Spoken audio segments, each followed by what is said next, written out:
Partiendo quinto en la parrilla, Patrick Depailler, al volante de su Tyrrell 008 Ford, había logrado colarse al segundo puesto gracias al choque entre Reutemann y Lauda, y seguía a Watson. Rápidamente se hizo evidente que Depailler era mucho más rápido, pero en Mónaco adelantar resultó muy difícil y el irlandés lo frustró. Depailler presionó mucho a Watson desde la 10ª vuelta, obligándolo a sacar el máximo provecho de su Brabham. Demasiado, porque en la vuelta 38 se fue directo a la chicane del puerto, lo que permitió a Depailler tomar la delantera.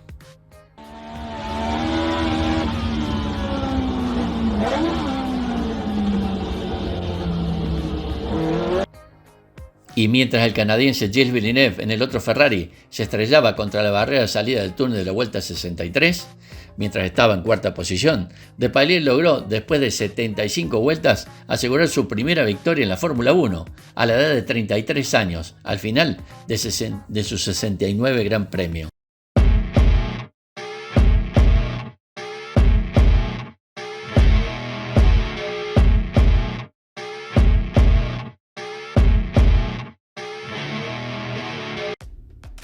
Patrick André Eugène Joseph Depailler, más conocido como Patrick Depailler, fue un piloto francés de automovilismo. En Fórmula 1 debutó en el equipo Tyrrell, también compitió con Ligier y Alfa Romeo. Consiguió un total de 2 victorias, la primera en el Gran Premio de Mónaco de 1978 y la segunda en el Gran Premio de España de 1979, así como 19 podios, una pole position y 4 vueltas rápidas. Desde 1967 hasta 1978, también compitió en las 24 horas Le Mans en 8 ocasiones, sin llegarlas a acabar nunca. Depailler sintió a edad muy temprana el gusanillo de los motores y la competición. Nacido en 1944, en plena Segunda Guerra Mundial, no destacó demasiado en sus estudios y se le consideraba un niño tímido y a veces huraño. Pero cuando su abuela le dio el dinero para adquirir sus primeras motocicletas, la pasión y el ánimo del joven Depailler se enfocaron en una sola cosa, la competición. En el año 1963 disponía de una Benelli de 50 centímetros cúbicos, a la que siguieron una Norton de 500 y una Bultaco de 250, con la que ganó en Monterrey en 1966 y quedó subcampeón de Francia esa temporada. Sus máquinas eran de ocasión, pero Patrick siempre asombraba a los entendidos por su bravura y su facilidad para marchar rápido. De no ser por un anuncio publicado cuando le quedaban unos meses de servicio militar, quizás nunca hubiese enfocado su carrera a las 4 ruedas.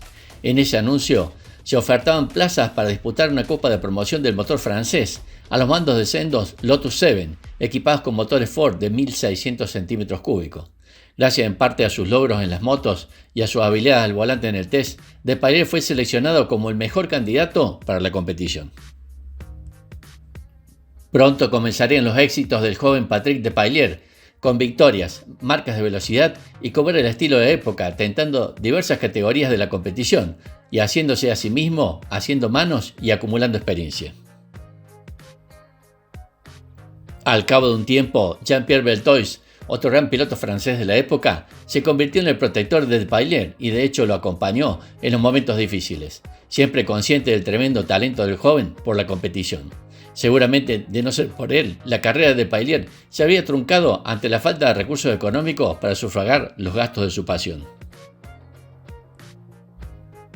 Saltaremos en el tiempo hasta 1973, cuando el audaz francés vence en el Gran Premio de Mónaco de la Fórmula 3, un gran premio que durante muchos años significó gloria y fortuna para el piloto, quien se hacía con grandes posibilidades de poder probar en la Fórmula 1. Fue gracias a una hepatitis que le apartó de la carrera disputada en Hockenheim y que le tocaba correr a Depailler dentro del tándem que formaba con Jean-Pierre Jawil, y que finalmente le dio la posibilidad de disputar el fin de semana de Mónaco con victoria. Fin de semana que también venció, pero en Fórmula 1, siendo su única victoria en su carrera, Jean-Pierre Beltoise.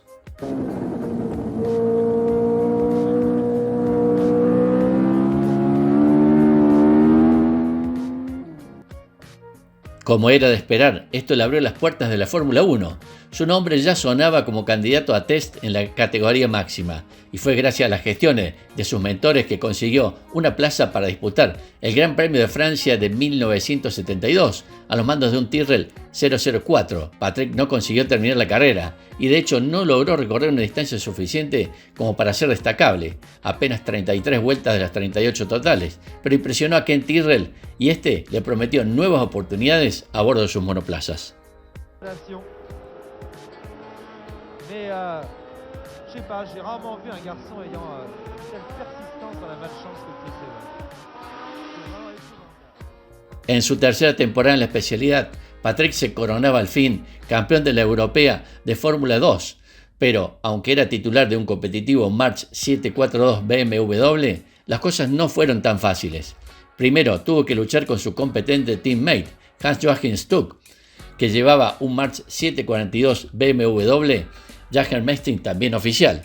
Además, Patrick sufrió dos muy graves accidentes en Saalburg-Ring y Jena, que podrían haber trastocado todo, pero al final, con 5 victorias y 54 puntos, se impuso a Stuck, 3 victorias y 43 puntos, a quien seguían en la tabla Laffite, Jawil, Purley, Leclerc, Tambay y Cervelin, así como también Price y otros tantos 24 pilotos con puntos. Los primeros pasos en la Fórmula 1 llegarían con una nueva oportunidad en la última carrera de temporada, en el circuito americano de Watkins Glen. Ahí ya la cosa había cambiado. Patrick consiguió cruzar la bandera a cuadros y en un muy meritorio séptimo lugar, lo que le valió el reconocimiento de los pilotos de la categoría y aseguraba un porvenir a Depailler en la élite mundial del automovilismo, pero no inmediatamente. En 1973 regresaba a la Fórmula 2 como promesa de correr las dos últimas carreras de temporada de Fórmula 1, pero un accidente le apartó de esta nueva oportunidad. Tendría que esperar hasta el año 1974. La temporada de 1974 fue ante todo una temporada de cambios en Tyrrell, ya que Depailler pasó por los modelos 05, 06 y 07 por razones desconocidas, probablemente a modo de test en el camino de un monoplaza realmente competitivo. A pesar de las dificultades y los abandonos cosechados con el Tyrrell 007, Depailler terminó el año con un balance bastante positivo, con 5 carreras en los puntos de 15 disputadas. Hoy en día esto es un botín bien escaso, pero no así en la época con el material que se disponía.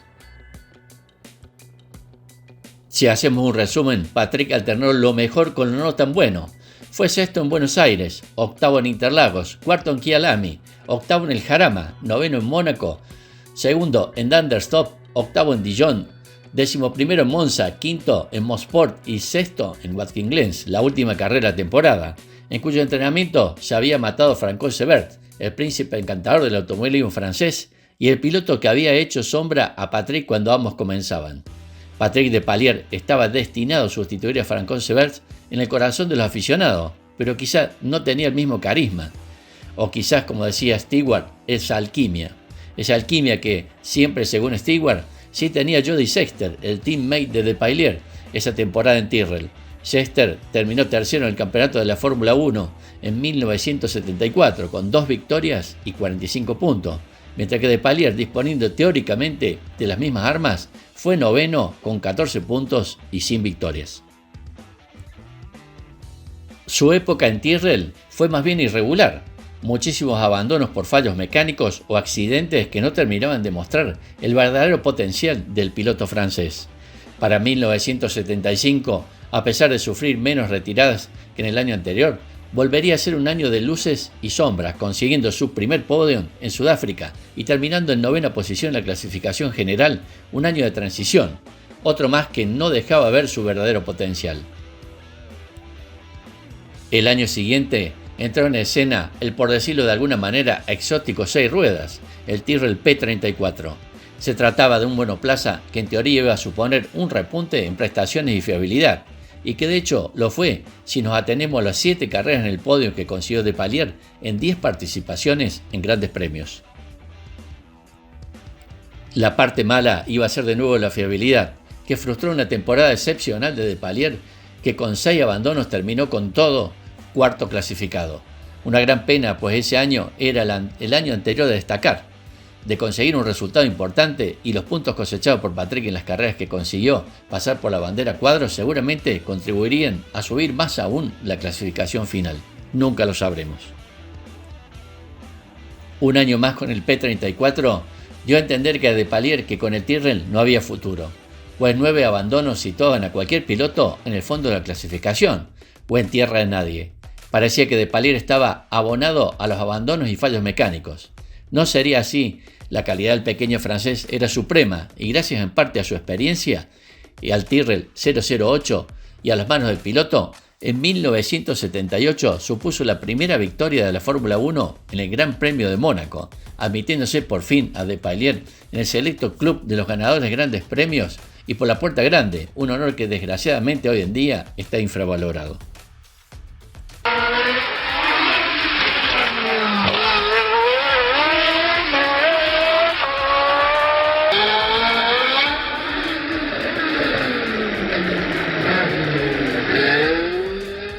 El inicio de la temporada de 1978 estuvo dominado por dos equipos, Lotus y Ferrari, que se repartieron los 4 primeros grandes premios. El quinto, el Gran Premio de Mónaco, que marcó el inicio de la temporada europea, se consideró favorable para Ferrari y Brabham, cuyos motores V12 se adaptaban muy bien a las sinuosas calles del Principado. Lógicamente la pole position la consiguió el argentino Carlos Reutemann con su Ferrari, por delante del austríaco Niki Lauda con su Brabham. Reutemann tuvo una salida espectacular, pero dañó su auto al tocarse con el de Lauda en la primera curva. Pinchazos en los neumáticos obligaron una parada en boxes en la vuelta siguiente. El grupo estaba entonces liderado por el irlandés John Watson en el otro Brabham. Partiendo quinto en la parrilla, Patrick Depailler, al volante de su Tyrrell 008 Ford, había logrado colarse al segundo puesto gracias al choque entre Reutemann y Lauda, y seguía a Watson. Rápidamente se hizo evidente que Depailler era mucho más rápido, pero en Mónaco adelantar resultó muy difícil y el irlandés lo frustró. Depailler presionó mucho a Watson desde la 10ª vuelta, obligándolo a sacar el máximo provecho de su Brabham.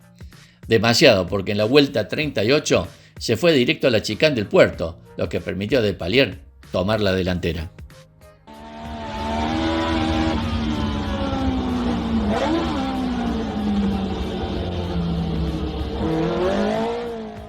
Pero entonces Niki Lauda, quien al igual que Reutemann tuvo que entrar en boxes al principio de la carrera para cambiar sus neumáticos, protagonizó una remontada espectacular, subiendo del 6º lugar al 2º puesto, por detrás de Depailler. El austríaco campeón del mundo en 1975 y 1977 y ya 15 veces ganador de grandes premios, era una verdadera amenaza para el francés, pero Depailler mantuvo su ritmo vertiginoso en el circuito de Mónaco, así contuvo el ataque de Lauda. Y mientras el canadiense Gilles Villeneuve en el otro Ferrari se estrellaba contra la barrera de salida del túnel de la vuelta 63, mientras estaba en 4ª posición, Depailler logró, después de 75 vueltas, asegurar su primera victoria en la Fórmula 1, a la edad de 33 años, al final de su 69 Gran Premio, sin la mala suerte que tantas veces lo había plagado, como cuando se quedó sin combustible a 1 kilómetro de la meta en Sudáfrica. De todos los pilotos de la Fórmula 1 en activo, él era el que llevaba más tiempo persiguiendo una victoria.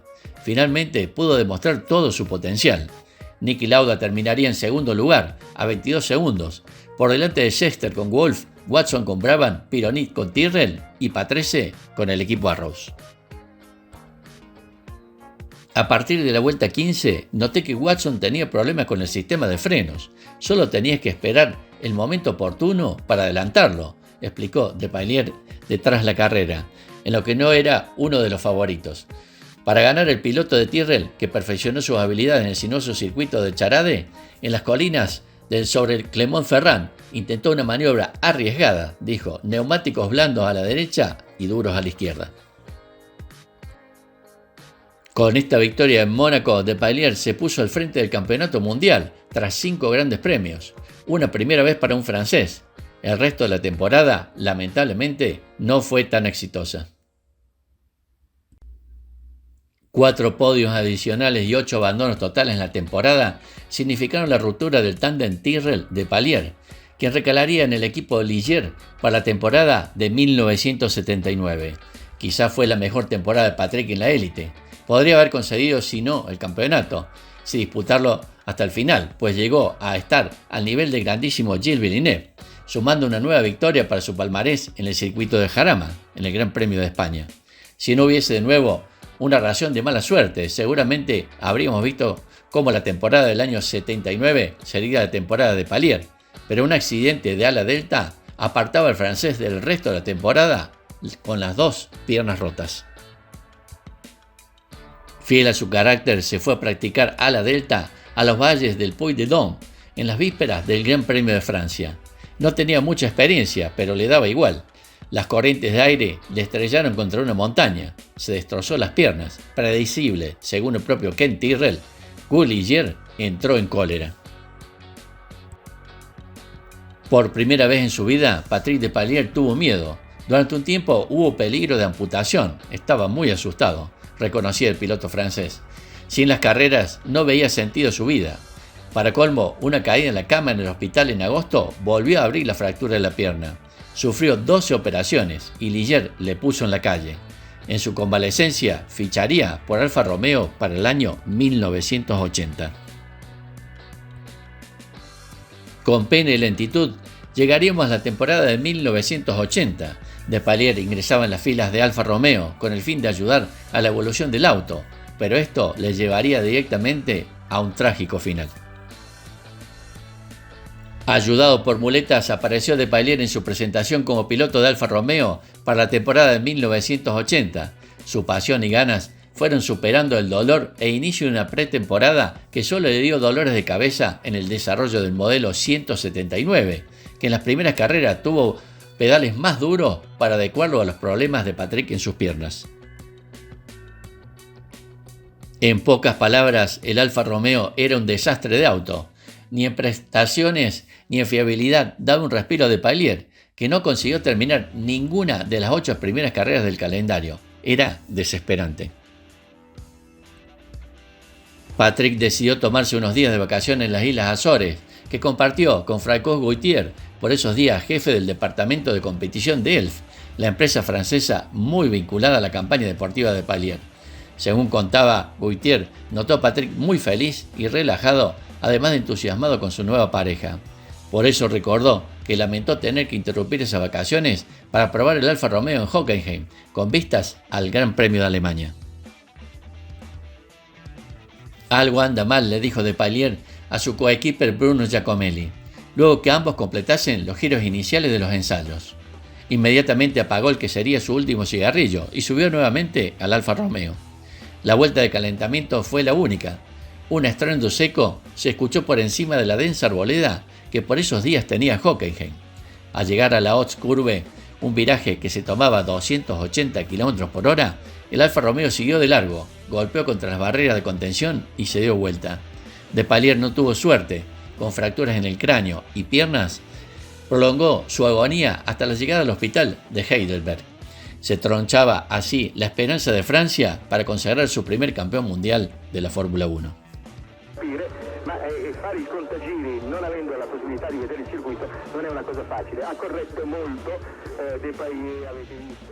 Según comentarios de Alan Jones, dicha curva se tomaba casi a fondo en quinta velocidad. Si el auto patina, el corredor necesitará suerte para salir intacto.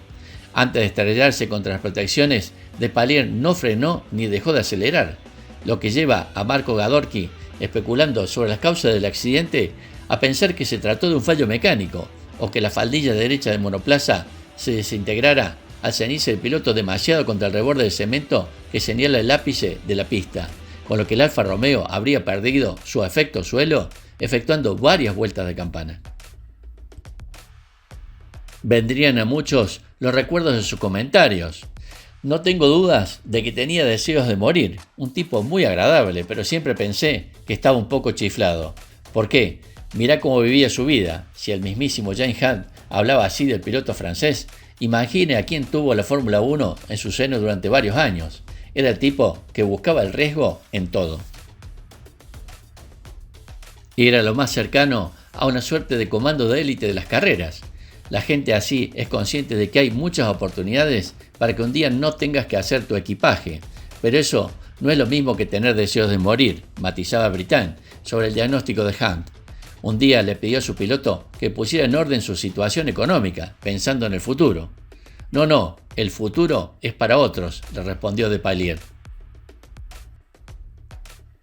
La realidad es que Patrick Depailler amaba la vida como para exprimirla al límite en todos los sentidos, y la Fórmula 1 era el vehículo más intenso.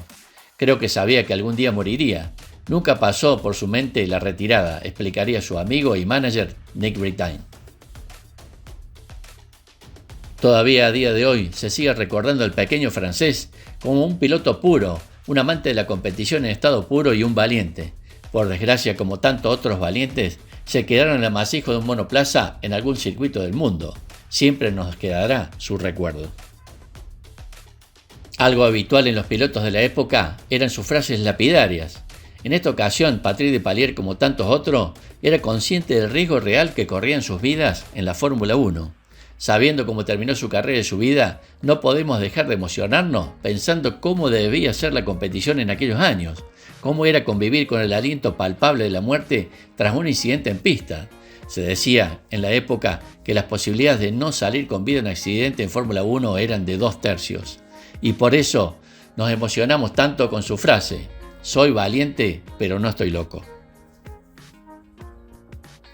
Resumiendo la carrera deportiva de Patrick Depailler en la Fórmula 1, participó para los equipos Tyrrell, Ligier y Alfa Romeo durante los años 1972 a 1980, participando en 95 grandes premios, logrando 2 victorias, 19 podios, una pole position y 4 vueltas rápidas.